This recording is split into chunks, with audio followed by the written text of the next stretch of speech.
K മുരളീധരന് പിന്തുണ അറിയിച്ച് Palakkad flex board. Congress പാർട്ടിയെ നയിക്കാൻ മുരളീധരൻ വരണമെന്നാവശ്യപ്പെട്ടാണ് ഫ്ലക്സ് സ്ഥാപിച്ചിരിക്കുന്നത്. നയിക്കാൻ നിങ്ങളില്ലെങ്കിൽ ഞങ്ങളുമില്ലെന്നും പരാമർശം.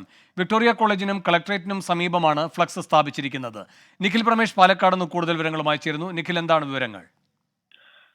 പാലക്കാട് കോൺഗ്രസ് പ്രവർത്തകരുടെ പേരിൽ ആണ് ഈ ഫ്ലക്സുകൾ സ്ഥാപിക്കപ്പെട്ടിട്ടുള്ളത്. വിക്ടോറിയ കോളേജിനും കളക്ടറേറ്റിനും സമീപമാണ് ഫ്ലക്സുകൾ. നയിക്കാൻ നിങ്ങളില്ലെങ്കിൽ ഞങ്ങളുമില്ല എന്നാണ് ഈ ഫ്ലക്സ് ബോർഡിൽ പറയുന്നത്.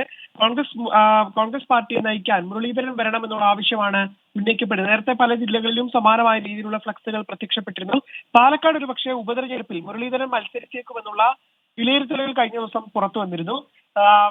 V K Sreekandan M P കഴിഞ്ഞ ദിവസം കെ സുധാകരനെ സന്ദർശിച്ച ശേഷം ഇക്കാര്യം വ്യക്തമാക്കുകയും ചെയ്തിരുന്നു. അത്തരത്തിലുള്ള ഒരു സൂചന അദ്ദേഹം നൽകുകയും ചെയ്തിരുന്നു. അതിന് പിന്നാലെയാണ് മുരളീധരൻ അനുകൂലമായി പോസ്റ്ററുകൾ പ്രത്യക്ഷപ്പെട്ടത് എന്നുള്ളതാണ് ശ്രദ്ധേയമായിട്ടുള്ള കാര്യം.